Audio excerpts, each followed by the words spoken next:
salut à tous, c'est Bismart et on va alors continuer à raconter une aventure que je raconte depuis une bonne... Depuis combien de temps je raconte cette aventure, Stéphane? 10 ans? Ça fait 10 ans pile. Ça fait 10 ans pile. 10 ans pile, là, dans quelques 10 ans jours. pile que Stéphane Français vient me voir, alors d'abord sur BFM Business, maintenant sur Bismart. Il apporte toujours un ordinateur avec lui, toujours. Un produit, ouais. C'est toujours le meilleur, c'est toujours le plus fin, c'est toujours absolument génial, c'est toujours etc.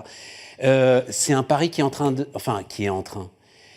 donc tu as repris une marque, refaisons un peu le truc, tu as repris une marque historique? J'ai repris une marque historique parce que mon père l'avait travaillé pendant 30 ans, travaillé chez Thomson, donc j'étais particulièrement attaché. J'étais aussi un ancien de l'informatique, ancien directeur achat de Surcouf. J'ai relancé une marque en France et en Europe, Thomson, et c'est un succès parce qu'après 10 ans, on est maintenant présent dans le monde entier. Tu es parti sur un modèle super agile. Oh, c'est plus qu'agile, j'avais 30 000 euros de capital. Donc, Oui, non, mais moi ce qui m'intéressait beaucoup, c'est que tu disais... je suis au contact des toutes dernières innovations. Vas-y, raconte-moi un petit peu le modèle. Le concept, c'est le time to market. Donc, voilà. C'est en fait concevoir des gammes produits avec les produits, la technologie la plus avancée, la proposer. Et comme il y a des forecasts en informatique, avoir le temps, en fait, après les commandes fermes, avec mes amis banquiers, de financer ça et de livrer en 3 mois, 4 mois la dernière innovation. Contrairement à mes concurrents qui ont eu des plans marketing très développés sur 5-6 ans et qui sont donc obligés de rester avec leur technologie pendant 5-6 ans. C'est ça, ils peuvent mettre plusieurs années à intégrer une nouvelle technologie, même si tout le monde sait que c'est la meilleure et qu'elle fait des vrais gains de productivité. Ils l'ont même avant moi. Par exemple, nous on a les Wi-Fi 6, les PC en Wi-Fi 6, ils les ont pas. Voilà, donc c'est un exemple. Tout le monde est en Wi-Fi 5, nous on est en Wi-Fi 6. On est sûr que c'est mieux le Wi-Fi 6 ? Ah bah oui, c'est plus rapide. C'est rien, moi, je te demande. Le Wi-Fi 5 était mieux que le Wi-Fi 4, sinon il ne l'aurait pas sorti. Non, mais des fois... Le marketing fait les choses. Aussi, exactement. Des fois, on nous fait prendre des vessies pour des lanternes, quand même. Écoutez, moi, je ne suis pas dans l'anatomie, mais je suis dans l'informatique. Développement commercial ensuite, comment est-ce que tu réussis? Donc, on peut avoir une... Là, allez, on va dire, le marché de l'informatique, de toute façon, en ce moment, il est absolument insaisissable. Mais tu es installé sur plusieurs dizaines de millions d'euros de chiffre d'affaires. Oui, on est installé... Ceux-là, ils sont sécurisés, ceux-là. Nous, cette année, on espère pouvoir franchir ce fameux cap, ce plafond de verre des 100 millions de chiffre d'affaires. Alors qu'on les fasse en euros ou en dollars, on préférait les faire en euros en ce moment, mais c'est un peu l'objectif. Pourquoi ? Parce qu'on a réussi à s'étendre sur l'Afrique avec une ligne de production qui va voir le jour dans quelques mois, afin de pouvoir évidemment commercialiser plus rapidement avec les pays africains, souvent 30% de moins sur les taxes quand on produit en Afrique. Une ligne de production en Inde, et là on a un schéma en fait exponentiel incroyable, parce que l'Inde a des problèmes politiques avec la Chine, et donc est en train de fermer ses frontières au marché public aux Chinois, et nous, la société française Thomson, ça les intéresse beaucoup. On a des technologies, on a le meilleur rapport qui a été pris, on est très rapide, donc on est en train vraiment... On a monté une société qui s'appelle Metavisio India, donc Thomson Computing est en Inde maintenant, et a d'ailleurs, depuis 3 semaines, sa première commande indienne. Voilà. Et puis, il y a les États-Unis. Attends. Reviens sur cette histoire, ça me passionne, ça. Donc, tu joues, finalement... Alors, au départ, c'est comme ça que tu avais vendu un petit peu l'histoire aussi, c'est-à-dire, en plus, tu as le nom qui va bien, Stéphane Français, je vais faire français, etc. Bon, en fait, tu faisais pas français, mais c'est pas le problème, c'est pas grave, vive les vendeurs. N'empêche que tu allais les chercher en Chine, tes composants, comme tout le monde. Donc là, les Indiens, ils le savent quand même que tes composants, ils viennent de Chine. Alors, il faut savoir quand même que, même s'il y a beaucoup de fournisseurs en Chine, on a une chaîne de production en France maintenant, en face du siège commercial. Une chaîne de production, c'est une chaîne d'assemblage. J'entends, tout à fait, mais les Chinois aussi assemblent. C'est peu qui fabriquent les technologies. Par exemple, Intel, on est d'accord, c'est bien américain.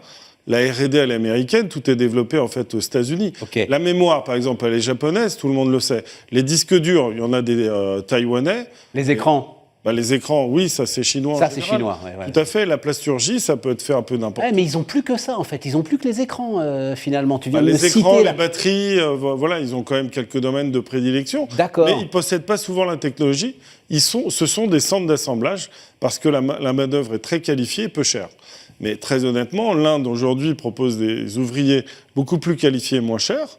Et également, en fait, vous avez je sais pas, je pourrais dire, en Europe, vous avez tous les pays de l'Est qui sont bien moins chers que les Chinois. Et donc, pour en revenir à l'Inde, ton idée, c'est que tu vas prendre la place aujourd'hui de grosses marques chinoises. Je ne sais pas si on peut dire que Lenovo est une grosse marque. Oui, Lenovo est une grosse marque. Bien évidemment, c'est aujourd'hui, ils sont numéro 1 mondial. on est en train de prendre la possibilité. Lenovo était numéro 1 en Inde. Et sur les appels d'offres publics, on va essayer de prendre une grosse part à Lenovo, puisqu'ils n'ont plus le droit de postuler sur les marchés publics. Oui, mais disons, c'est officiel. C'est plus 100 millions de chiffre d'affaires, là, c'est 2 milliards, là, 3, 4, 5 déjà, si je peux atteindre 100 millions cette année, je vais me porter très bien. Je pense que la valeur du cours va être forcément améliorée. Et c'est vrai qu'on a de très, très belles perspectives, parce qu'en étant français, on a quand même ce patrimoine, en fait, historique très rare. Aucun conflit avec l'Inde. Et moi, j'ai été reçu vraiment en grand patron, je dois le dire. Humblement, on est quand même une société moyenne. Et quand ils sont venus à Paris, le hasard a fait 15 jours après les avoir vus en Inde, dans l'Uttar Pradesh exactement, on a été reçus aussi à Paris parce qu'ils étaient reçus en délégation. Et ils sont très, très positifs sur Thomson. Ah non, ça m'intéresse énormément, ce positionnement géostratégique finalement dont tu bénéficies et dont bénéficie la France, peut-être d'autres pays en Europe. Je trouve ça super intéressant. Est-ce que, alors attends, parce qu'il faut quand même qu'on parle de celui qui a été très tôt l'un des investisseurs de Thomson et qui a fait beaucoup aussi quand même pour la relance de la marque, c'est le judoka Teddy Riner. Tout à fait. Est-ce que tu l'emmènes en Inde pour voir les gars ou... Non, que pour les recouvrements, Teddy. Donc pour l'instant, j'ai pas de problème de recouvrement. Non. Il est forcément occupé par les Jeux Olympiques, donc il les prépare. Ensuite, derrière, à un moment donné, avec plaisir. D'abord, je m'entends particulièrement bien avec lui. C'est quelqu'un est très attachant et qui a toujours été là et qui a toujours fait les émissions avec moi quand j'en avais besoin. Et puis il est très convaincant, de toute façon il n'a pas de mal à être convaincant, mais il est très convaincant sur l'idée que, est-ce qu'il l'est encore, mais qu'en tout cas à l'époque quand on avait discuté ensemble, il était associé au design et à la réflexion sur les produits. Oui, il est aujourd'hui plutôt associé à l'image d'une société française qui a envie de prendre une position mondiale, qui est la seule société européenne aujourd'hui à rivaliser avec les Américains et les Taïwanais chinois, on peut dire chinois-taïwanais, parce que là, il se passe des choses. Et effectivement, en fait, nous, on est porteurs du drapeau français. On voudrait que tous les Français n'aient que du Thomson. Personnellement, je ne comprends pas qu'il y ait d'autres marques qui soient achetées en France. Mais ça peut changer, tout ça. Honnêtement, on a le meilleur rapport qui a été pris aujourd'hui parce que humblement, on n'a pas besoin, nous, d'être 40 000 comme HP dans le monde pour faire notre chiffre d'affaires et être rentable. Voilà. Et tu as besoin de faire du marketing aussi quand même, où la marque garde cette puissance? La marque, elle est incroyable. Elle est encore aujourd'hui incroyable. Vous savez, on va en Inde et on se rend compte que Thomson est très connu. Parce que la fin de Thomson, c'est quoi? C'est 1990? En informatique, c'est 90. Oui, voilà, c'est ça. En télé, ça n'a jamais arrêté. Dans plein de domaines, l'électronique, grand public, ça n'a jamais arrêté. Thomson, ça vaut 1 franc, c'est 90. Ça. Exactement, c'était en 90. Et alors, donc, il y a des branches qui ont été, à ce moment-là, sciées, mais pas toutes. Donc, on retrouve, par exemple, le Thomson Armement, c'est dans Thales. Donc, Thales est loin d'être fini. Et puis, il y a aussi Technicolor qui se retrouve en bourse sur le compartiment C. Compliqué. Ils font plus partie du CAC 40. Ouais, c'est compliqué, Technicolor. C'est très, très compliqué. Exactement. Ils vivent sur les brevets. Eux, pour le coup, ils vivent un peu sur le passé. De la marque, en grande partie quand même, sur les brevets. Et alors que toi, tu as développé vraiment des trucs propres. Ton positionnement, enfin ta force, ça reste le prix quand même. À un moment, c'était le prix. C'est d'avoir des charges de structure très maîtrisées, de ne pas trop dépenser dans le marketing qui rapporte rien, on va dire. C'est de faire ça avec mes clients, d'avoir la fidélité de mes clients. Un des clients, d'ailleurs, que j'avais ouvert grâce à ton émission, c'était Fnac, et qui aujourd'hui va nous relancer des commandes parce qu'ils sont persuadés du positionnement prix qu'on a choisi d'avoir cette année. Une gamme de produits aussi beaucoup plus large qu'avant, puisqu'on a des produits jusqu'à des gamers qui vont jusqu'à 2500 €. Mais l'objectif, évidemment, c'est de prendre cette entrée plus market, d'être le leader à moins de 500 €. Et ça, on a réussi à le faire et on peut le développer dans le monde entier. Et c'est vrai qu'il y avait ce sujet de défiance, on va dire, des grands distributeurs. Et non, mais là, pour le coup, c'est un cercle vertueux que tu enclenches. Nous, on a 10 ans. Voilà, 10 ans, 100 millions d'euros de chiffre d'affaires. OK, les mecs, c'est bon, on peut livrer la Fnac. Exactement, et c'est ce qui se passe cette année. Boulanger aussi, c'est la première année où on va tous les avoir, vraiment. Et je tiens à féliciter Boulanger pour son dernier choix et les prochaines commandes qui vont nous passer. Parce que pour la première fois, on peut dire qu'en France, on a tout le monde. Et globalement, on a un benchmark produit incroyable avec des différences de prix entre 20 et 30 € sur des qualités produits au même niveau. On a repatrié notre service après-vente qui était en Espagne moins cher avec Ingram Service. Voilà, maintenant, c'est du local Thomson dans le 77 à Ponto-Combo, on répare toute l'Europe en moins de 5 jours. C'est incroyable, on est la seule marque à pouvoir le faire.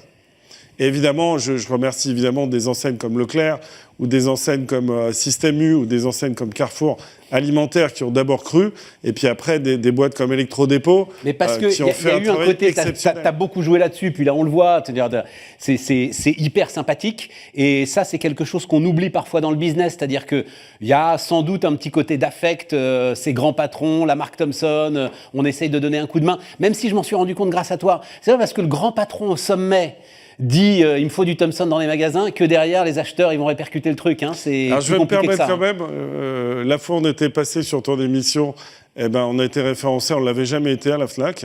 Et quand il est parti, monsieur Bompard, ouais, voilà, on s'est fait sortir juste derrière. Donc bon, là on revient parce qu'on a une gamme produit incroyable avec la Fnac. Oui, mais tu as gagné Carrefour à ce moment-là, non Non, je l'avais déjà. Ah, donc, tu l'avais déjà, bon d'accord. C'était les alimentaires sont plus faciles d'accès évidemment pour nous. Ouais. Aujourd'hui, on a tout le monde. Donc on va faire une razzia cette année, je l'annonce.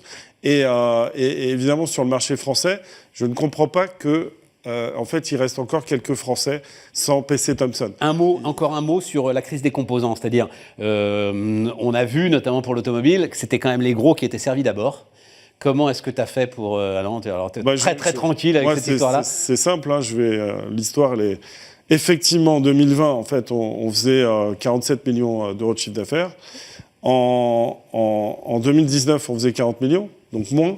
On a beaucoup vendu au deuxième semestre, il y a eu une demande colossale et on a été très très bien servi. Pourquoi ? Parce que en fait, quand vous passez des commandes et qu'il manque 40 000 processeurs, c'est quand même plus facile que 2 millions. Et donc nous, on a doublé en 2 ans nos livraisons. En fait, avec 2021, on a fait plus de 250 000 PC vendus à la grande distribution, alors qu'on était à 120 000 avant. Donc, on n'a eu aucune pénurie de composants. Et je dirais que moi, je suis un spécialiste de la Chine. Hein. J'avais fait mon doctorat sur la Chine. Et je dirais que je sais très bien que l'approvisionnement de composants, elle peut se faire à Pékin, elle peut se faire à Shenzhen, elle peut se faire à Shenzhou. On a été la seule société française à ouvrir cette zone agricole qu'on appelle maintenant le petit Shenzhen. Et forcément, on a été très bien alimenté de par le réseau. Garder un coup d'avance. Hein. Partout, tout le temps, garder un coup d'avance. Voilà, c'est une partie d'échec constante. Stéphane Francet, donc, qui était avec nous, Thomson, et puis donc, voilà, hein, acheter du Thomson, finalement, c'est le seul message. Sinon, ayez des remords. Excellent. Merci Stéphane, à bientôt.